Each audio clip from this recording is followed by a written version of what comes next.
Hey, this is Chris. How you doing? Back in the USA. Good to be home. Had a great trip. Wanted to talk today about my experiences driving over there. That was interesting. You know, from the moment we found out that we were going to go to Scotland, I had but one mission, and that was to drive a car over there on their roads, on the wrong side of the road. Just had to do it. And so we were there for 4 whole days, and then we were there for a half a day on Wednesday, and then 4 full days, and then we left on Monday in the morning. So we got a car on Saturday morning. Yeah, I was right. That was Saturday morning. I have to keep, my days are all mixed up now. So I picked it up on Saturday morning. There was a really cool train station, an operating train station, not a museum. And that's where Europe Car was located. Catchy name, Europe Car. And I got a Mercedes. It was a crossover Mercedes, so it wasn't like a sedan. I wish I'd gotten a sedan, but I got what they had, which, you know, is irritating. Because I really wanted a sedan for the big trunk, but we got a crossover instead. I gotta say, and I wish I remember the model number. I took a picture of it, but I can't remember what it is. It was brand new, though. It was 2018 or 17 or 18, whatever. So I'm thinking Mercedes doesn't make that many crossover vehicles. So I might look it up later and post it in the section below. But it was nice. It was a diesel, but it ran well. I think it might have had a turbo on it. I'm thinking it probably did, because it drove. I mean, it had some power. I think it was a 7-speed automatic gearbox. Got great gas mileage. Being a diesel, get out on the highway, the little meter would read like 50, 60 miles a gallon, and even in town it was good. I think we spent 50 pounds on fuel, but you got to remember that over there, gas is like $1.30 a liter, which is like $5.20 a gallon. So it's almost double what it is here. So $5.20 a gallon. We went all the way to Sterling and back. We went all the way to Aberdeen and back. It was probably about 400 miles altogether, and we burned about 10 gallons. So that's not too bad. 40 miles a gallon average. Because in town is a nightmare to drive. Now, once you get out into the highway, it's kind of like over here. It's a highway, and so other than the fact that you're on the wrong side of the road, no, but you get good mileage on the highway. I didn't like the car because it was small. There was no room in the car. I felt cramped the whole time I was in it. I mean, they had plenty of adjustments for the seats and everything, but it was not very comfortable. It didn't ride terribly well. It wasn't a soft ride. It was kind of a hard ride. Of course, I guess that you get that with those skinny tires, those really low-profile tires that they put on cars these days. I really like the way this Camry drives much better than that car did, as far as in terms of comfort. The seats weren't terribly comfortable. It was hard to get in and out of. It's like you kind of, like I can open the door on this car and just, swivel 90 degrees and get out. That one I had to sit down, I had to put one leg in, I had to scooch back, I had to put the other leg in, I had to use my hands to lift my knee up because my leg didn't want to bend that way. I mean, I was disappointed. Let's just put it that way. I was very disappointed in the car. I really, like I said, I much rather would have had a nice sedan with a nice big trunk and a long wheelbase, all that kind of good stuff. But anyway, as for my actual driving experience, it was tough. It wasn't hard from the standpoint of being able to do it. I mean, there were the driving itself wasn't too bad. Once you got it through your head that you're on the wrong side of the road. Once I got it through my head that I was on the wrong side of the road, and a left turn was into the near lane, and a right turn was into the far lane, opposite what it is here.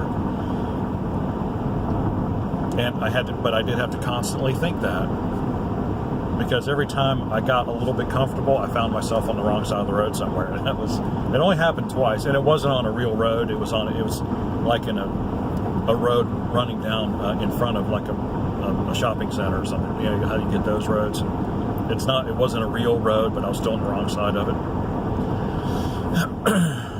What made it difficult was, well, first of all, it was difficult because I wasn't familiar with the area. I wasn't familiar with Edinburgh. I wasn't familiar with Scotland. So I've never driven there before, obviously. The signage was different. And not a whole lot of signage, by the way. I mean, speed limit signs were, you'd get one and then you wouldn't see one for another 20 miles. I didn't know. Half the time I didn't know what the speed limit was. And so I just kind of gauged by how fast other people were going.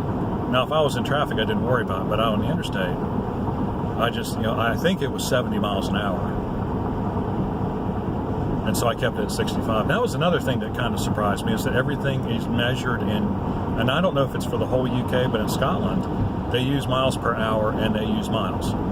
And so I didn't know that. I thought they would use kilometers per hour and kilometers, but they did not. And even the car was, the speedometer was in miles per hour, and the odometer was in miles. Well, you could switch back and forth between kilometers, the LED display where it shows you how far you've gone and how fast, what your mileage is. You could switch it back and forth, but I kept it on miles, on the standard system. So it was hard because it was unfamiliar. It was hard because the signage wasn't very good, and it was hard. The hardest thing, though, is that when you're on the right hand side of the car, and so having driven here obviously my entire life, nearly 40 years now, I don't really have to think about where my car is on the road. You know what I'm saying? I mean, I instinctively know how far the car extends to the left of me and how far it extends to the right of me. And so I'm over there, and all of a sudden I'm on the other side of the car. Luckily, the foot pedals are the same. They're still in the same order. That I would have just not gotten it if the pedals had been backwards too. That would have been too rough. But and so I'm going down the road, and it's like intellectually I know that if I stay, if I'm lining my car up on the right hand. Well, the regular speed lane, like on a highway, is in the far left lane. But, if I'm putting a dotted line, I'm putting my car right on the dotted line, or as close as I can get, then I know intellectually that the left-hand side of the car's position is okay, and I'm not going to hit anything. And the same thing in town. If I'm hugging the center line of the road, like if it's a two-way street, I know that I should not hit anything, but it's still not having that kind of innate awareness of where the car is specifically at any given time on the road, and having to constantly think about that was the thing that really got me the most. And of course the other thing is the habit of people parking on the street on the left-hand side, sticking out way into the lane. They just do it over there. I mean, they just park anywhere. I mean, if it doesn't say no parking, somebody's parked there, and it doesn't matter if they're taking up half of the lane, because they don't make the lanes wider for where people park. Not really, The lanes all the lanes are very narrow. That was another thing that was tough, and so it's like I'm crawling through some places because I've got to be sure that I don't scrape the left-hand side of the car down the side of somebody else's car. So that was the toughest thing. Other than that, it was okay. It was fine. And of course, this if you've driven any amount of time, if you follow the speed limit all the time, you're okay. You've got plenty of time to make decisions. If you make a mistake, you've got plenty of time to correct it. If you've drifted over in the other lane, you've got time to get back. And so that's what I did. I religiously followed or slower. And I got honked at quite a bit for going too slow, but it's like that's the way it goes. The other tough thing, although not nearly as tough as the whole spatial awareness of the car thing, was the roundabouts. And it's not that I find roundabouts hard to navigate. The problem was, well, of course, we don't really have roundabouts in this country, and we have we've got our 5 or 10 token roundabouts here and there, but they're not really numerous. But the problem with the roundabouts over there, and there seems to be one every half mile, it's so ridiculous. I'm still not convinced it's a better way to do traffic. I understand if it's not busy, it's great. But you know, if it's rush hour, it still takes forever to get through an intersection. I don't care. So it doesn't matter. You know, it just doesn't matter. It doesn't make it. It's not this big superior way of doing traffic control. But the problem with the roundabouts is that there's not like a pattern that was followed for all the roundabouts. There was like 3 or 4 different types of patterns to these roundabouts. You know, some of them were single lane, those are easy. But then you had double lane ones where and I learned how to signal going into a roundabout, by the way. If you want to take the first exit from a roundabout, you put on your left turn blinker, and that way everybody behind you knows what you're going to do. If you're going to take any of the other exits out of a roundabout, you signal a right-hand turn, and that way everybody knows that you're going to the second or the third roundabout. And that's helpful, mostly for people who are coming in the other entrances of the roundabout. So because they're supposed to yield to you anyway, but if they decide not to, at least they know what you're doing, and they can base their bad decisions on getting out in front of you. Which I did. It only happened once. Somebody didn't yield to me once, and I almost hit them. It scared the crap out of me, but since I was, going slow, and I didn't, and again, being very careful, I didn't. And of course, one time I did not yield to somebody else, and they almost hit me, and they got pissed. But hey, I won't be back in your country probably ever again, so you won't have to worry about my ineptitude at driving on your streets. That's kind of the way I looked at it.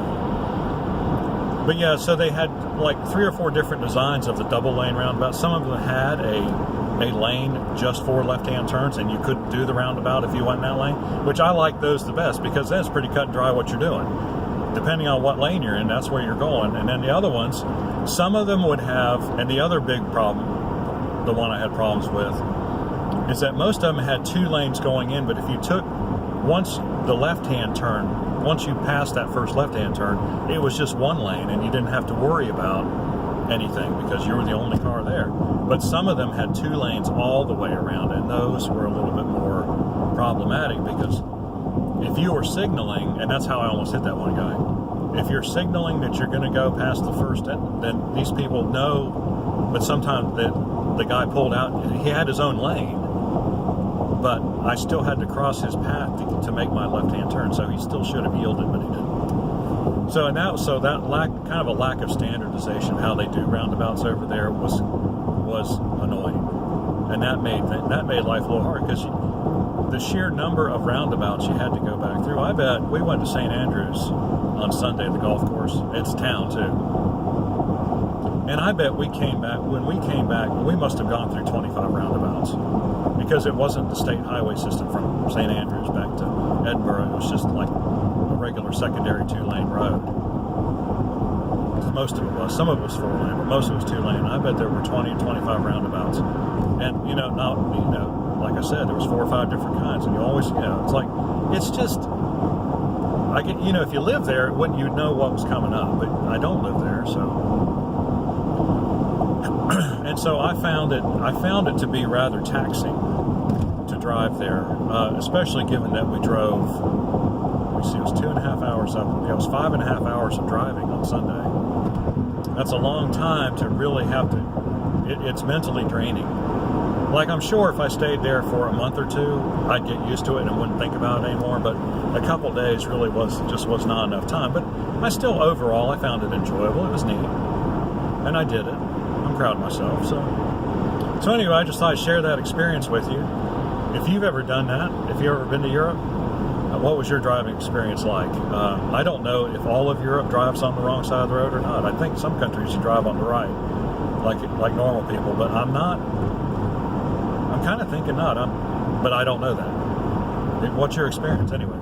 Put that in the question comment section below. Like and subscribe. We appreciate when you do. We're going to have more videos, just kind of reflecting on our trip.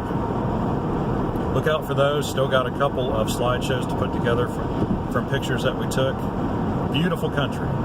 Really was. Austere, though. You can see why Scots are the way they are.